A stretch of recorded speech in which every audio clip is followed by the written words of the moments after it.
नमस्कार, स्वागत है आपका हमारे चैनल पर। मैं हूं आपके साथ शिप्रा सैनी। पश्चिम बंगाल में जारी चुनावी घमासान के बीच पश्चिम बंगाल की मुख्यमंत्री ममता बनर्जी को एक के बाद एक बड़े झटके लग रहे हैं। तमाम बड़ी हस्तियां बीजेपी का दामन थाम रही है, तो वहीं पश्चिम बंगाल की 294 सीटों में से 291 सीटों पर टीएमसी ने अपने उम्मीदवारों की घोषणा कर दी है। खुद ममता बनर्जी ने उम्मीदवारों का ऐलान किया है और ममता बनर्जी ने यह भी घोषणा की है कि वो नंदीग्राम से चुनाव लड़ेगी। भवानीपुर, जो कि ममता बनर्जी की पारंपरिक सीट रही है, जहां से वो चुनाव लड़ी है, उसे छोड़ने का ऐलान ममता बनर्जी की ओर से कर दिया गया है। आपको बता दें, हाल ही में ममता बनर्जी ने यह संकेत दिए थे कि वो पश्चिम बंगाल में 2 सीटों पर चुनाव लड़ सकती हैं, जिसमें नंदीग्राम और भवानीपुर था। लेकिन इसको लेकर बीजेपी ने टीएमसी पर दरअसल तंज कसते हुए कहा था कि उन्हें डर है हार का, इसके चलते ममता बनर्जी 2 सीटों पर चुनाव लड़ेंगी। लेकिन फिलहाल तस्वीर यह है कि 294 सीटों में से 291 सीटों पर उम्मीदवारों की घोषणा की गई है, लेकिन ममता बनर्जी नंदीग्राम से चुनाव लड़ रही हैं, भवानीपुर से चुनाव नहीं लड़ रही है। लेकिन इसको भी अब पश्चिम बंगाल में टीएमसी ममता बनर्जी का मास्टर स्ट्रोक बता रही है।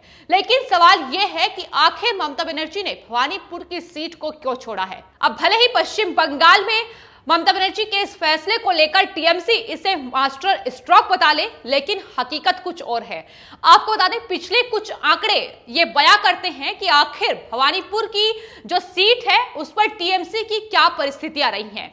पिछले कुछ वक्त में ममता बनर्जी ने भवानीपुर की सीट पर जिस तरीके से कब्जा जमाया हुआ था, उनकी वहां चमक फीकी पड़ती नजर आई है और यही वजह मानी जा रही है कि भवानीपुर की सीट छोड़ने पर अब ममता बनर्जी को मजबूर होना पड़ा है। तो अगर भवानीपुर सीट की बात की जाए, जो ममता बनर्जी कई बार वहां से चुनाव लड़ चुकी हैं, दक्षिणी कोलकाता के भवानीपुर विधानसभा क्षेत्र में ममता बनर्जी 2 बार चुनाव लड़ी हैं। 2011 के उपचुनाव में वहां वोट डाले गए थे और ममता बनर्जी ने जीत हासिल की थी। लेकिन उसके बाद 2016 और उसके बाद लोकसभा चुनाव में भी वहां जो ममता बनर्जी की जो मतों की संख्या थी वो लगातार कम होती गई और यही सबसे बड़ी वजह मानी जा रही है कि उन्होंने भवानीपुर सीट को छोड़ने का फैसला किया है और नंदीग्राम पर वो चुनाव लड़ रही हैं। वही नंदीग्राम जिसको लेकर ये लगातार कयास लगाए जा रहे हैं कि शुभेंदु अधिकारी, जो हाल ही में बीजेपी में ज्वाइन किए हैं, वो वहां से चुनाव लड़ सकते हैं। बीजेपी ने हालांकि अभी तक पश्चिम बंगाल में अपने उम्मीदवारों की घोषणा नहीं की है,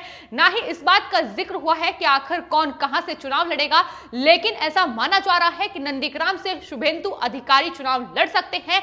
ऐसे में अगर पश्चिम बंगाल की मुख्यमंत्री ममता बनर्जी वहां से चुनाव लड़ रही है तो मुकाबला जाहिर तौर पर कड़ा होगा। लेकिन फिलहाल ममता बनर्जी का यह डर है, जिसके चलते उन्होंने अपनी वो पारंपरिक सीट छोड़ दी है जिस पर वो चुनाव लड़ती नजर आई है।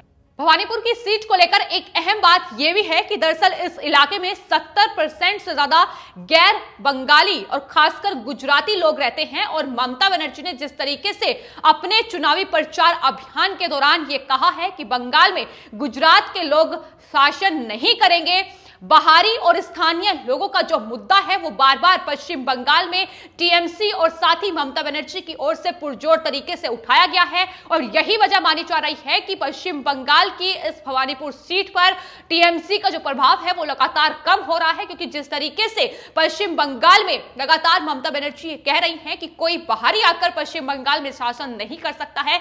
यही वजह है कि उन्होंने भवानीपुर सीट को छोड़ा है। तमाम अब बड़ी वजह सामने आ रही है, लेकिन पश्चिम बंगाल में जिस तरीके से उम्मीदवारों की घोषणा ममता बनर्जी की ओर से की गई है, आपको बता दें उन्होंने कुल 42 मुस्लिम उम्मीदवारों को टिकट दिया है। इसके अलावा 50 महिलाओं को मैदान में उतारा है। दलित समुदाय के 79 कैंडिडेट को मौका दिया गया है। तो ये लगातार खेल टीएमसी की ओर से पश्चिम बंगाल में खेला जा रहा है और आज आपको बता दें शुक्रवार का दिन यानी जुम्मे का दिन टीएमसी की ओर से उम्मीदवारों की घोषणा के लिए चुना गया है। इसमें भी वो एक चुनावी स्टंट ममता बनर्जी खेल रही हैं। दरअसल जुम्मे के दिन को वो शुभ मानती हैं, जिसके चलते वो बीते कई चुनावों में ऐसा कर चुकी हैं कि जुम्मे के दिन ही वो अपने उम्मीदवारों की का ऐलान करती है और एक बार फिर से उन्होंने जुम्मे का दिन ही चुना है। इसको लेकर भी लगातार राजनीति हो रही है और पश्चिम बंगाल में जिस तरीके से चुनाव प्रचार अभियान चल रहा है, तारीखों का ऐलान हो चुका है, ऐसे में जो चुनाव प्रचार है वो भी पुरजोर तरीके पर हो रहा है। वहीं बीजेपी और टीएमसी के बीच लगातार घमासान जारी है। तमाम ऐसे बयान सामने आ रहे हैं जो ये बताते हैं कि आखिर किस तरीके से बौखलाहट टीएमसी की बढ़ी हुई है। हार का डर इसलिए सता रहा है क्योंकि तमाम जो बड़े चेहरे हैं वो लगातार बीजेपी का दामन थाम रहे हैं, फिर चाहे उनमें बीसीसीआई के प्रेसिडेंट सौरभ गांगुली हो या फिर बॉलीवुड एक्टर मिथुन चक्रवर्ती हो। इन्होंने बीजेपी का दामन सौरभ गांगुली थाम सकते हैं, इसकी खबरें सामने आ रही हैं। वहीं 7 मार्च को प्रधानमंत्री नरेंद्र मोदी पश्चिम बंगाल में महारैली करेंगे और उसमें कई बड़ी हस्तियां बीजेपी का दामन थाम सकती हैं, ये लगातार खबरें सामने आ रही हैं। मिथुन चक्रवर्ती ने हाल ही में आरएसएस प्रमुख मोहन भागवत से भी मुलाकात की थी, जिसके बाद लगातार ये कयास लगाए जाने लगे थे कि पश्चिम बंगाल के इस चुनावी रन में अब मिथुन चक्रवर्ती बीजेपी का हिस्सा होंगे। और इसको लेकर अब खबर पुख्ता है कि 7 मार्च को जब पश्चिम बंगाल में प्रधानमंत्री नरेंद्र मोदी रैली करेंगे तो उस रैली में मिथुन चक्रवर्ती बीजेपी का दामन थाम सकते हैं। तो बड़ी हस्तियां लगातार पश्चिम बंगाल में इस चुनावी रन में अपनी हिस्सेदारी निभा रही है, चाहे फिर मिथुन चक्रवर्ती हो, सौरभ गांगुली हो या फिर बंगाली फिल्म इंडस्ट्री के लोग हों। तमाम वो चेहरे हैं जो हाल ही में बीजेपी में शामिल हुए हैं और टीएमसी को एक के बाद एक बड़े झटके लगातार लग रहे हैं। और अब शुभेंदु अधिकारी के पिता शिशिर अधिकारी भी बीजेपी में शामिल होंगे 7 मार्च को, इसकी भी लगातार जानकारी मिल रही है। तो लगातार टीएमसी की मुश्किलें पश्चिम बंगाल में इन विधानसभा चुनाव से पहले बढ़ती नजर आ रही हैं। 10 विधायक और 3 टीएमसी के सांसद आने वाले वक्त में बीजेपी ज्वाइन कर सकते हैं, इसको लेकर भी लगातार खबरें सामने हैं। तो एक बड़े पैमाने पर टीएमसी से लोग लगातार बीजेपी की ओर बढ़ रहे हैं और यही वजह है कि टीएमसी की बौखलाहट लगातार सामने आ रही है। ममता बनर्जी जिस तरीके से अब नए नए हथकंडे अपना रही हैं, उन्होंने अपनी पारंपरिक सीट को त्याग दिया है और नंदीग्राम से वो चुनाव लड़ेंगी।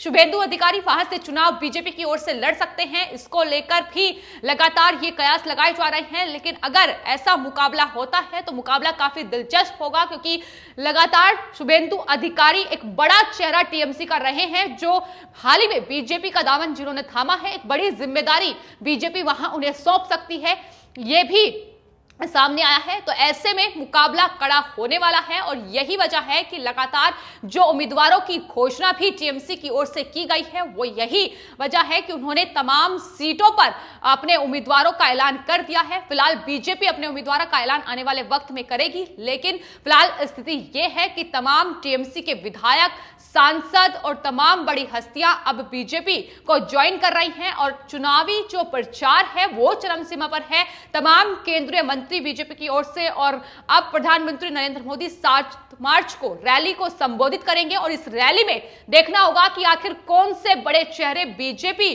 का दामन थामते हैं। फिलहाल जिस तरीके के तस्वीर सामने है वो यही कि शुभेंदु अधिकारी के पिता, जो कि टीएमसी में एमपी रहे हैं, वो अब टीएमसी से बागी हो गए हैं और इस रैली में प्रधानमंत्री नरेंद्र मोदी की उपस्थिति में वो बीजेपी का हाथ थामेंगे, ऐसी खबरें हैं।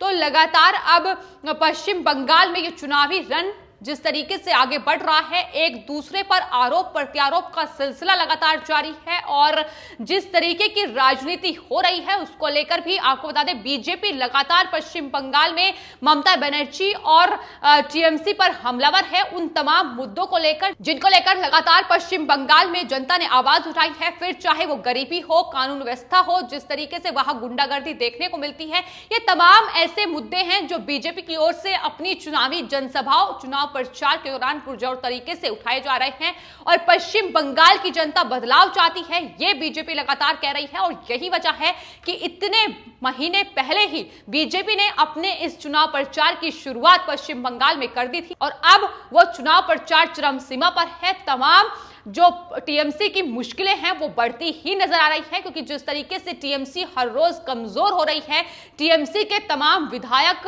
पार्षद और तमाम जो नेता हैं वो बीजेपी का दामन थाम रहे हैं, उसको लेकर टीएमसी हर रोज कमजोर हो रही है। तो ऐसे में टीएमसी आखिर इन विधानसभा चुनाव में कैसे जीत पाएगी, ये एक बड़ा सवाल है, क्योंकि जिन मुद्दों पर बीजेपी लगातार हमलावर है वो लगातार बीजेपी की ओर से यही कहा जा रहा है कि देश को, पश्चिम बंगाल को बांटने की राजनीति अभी तक टीएमसी करती आई है। सिर्फ इतना ही नहीं, जिस तरीके से कांग्रेस पार्टी वहां लेफ्ट के साथ मिलकर उन्होंने चुनाव लड़ने का फैसला किया है। और आईएसएफ, इंडियन सेक्युलर फ्रंट, जिस तरीके से अपनी सोच रखती है उसके साथ कांग्रेस पार्टी ने गठबंधन किया है, तो यही वजह है कि तमाम मौकों पर बीजेपी न सिर्फ टीएमसी बल्कि कांग्रेस पार्टी पर भी हमलावर रही है कि सेक्युलरिज्म होने का ढोंग करते हैं, लेकिन किस तरीके की सांप्रदायिक पार्टी बन चुकी है, ये दोनों ही पार्टी इसको लेकर लगातार सवाल खड़े किए जा रहे हैं, क्योंकि जय श्री राम का नारा इस बार पश्चिम बंगाल की राजनीति में गूंज रहा है, जिसका विरोध लगातार टीएमसी की ओर से किया जा रहा है। पश्चिम बंगाल में मुख्यमंत्री ममता बनर्जी भी इस नारे का विरोध करती नजर आई और यही वजह है कि तमाम आरोप अब पश्चिम बंगाल में टीएमसी पर लगाए जा रहे हैं। जो नेता टीएमसी से बीजेपी को ज्वाइन कर रहे हैं, उनकी तरफ से भी यह कहा जा रहा है कि टीएमसी में पश्चिम बंगाल की जो हालत है वो बिल्कुल बदतर हो चुकी है। कानून व्यवस्था वहां पहले ही बिगड़ी हुई है, लेकिन भाई भतीजावाद इस पार्टी में जिस चरम सीमा पर चल रहा है, पार्टी किसी दूसरे को जगह नहीं दे रही है। और यही तमाम वजह है कि लगातार टीएमसी का साथ छोड़कर अब वहां जो नेता हैं वो बीजेपी का दामन थाम रहे हैं और तमाम बड़ी हस्तियां, तमाम बड़े चेहरे बीजेपी को आने वाले वक्त में ज्वाइन करेंगे, इसकी लगातार खबरें सामने आ रही हैं। फिर चाहे वो मिथुन चक्रवर्ती हो या फिर इंडियन क्रिकेट टीम के पूर्व कप्तान सौरव गांगुली हो। फिलहाल आपकी इस पूरे मामले को लेकर क्या राय है, हमें कमेंट बॉक्स में जरूर लिखें और चैनल को सब्सक्राइब करें। धन्यवाद।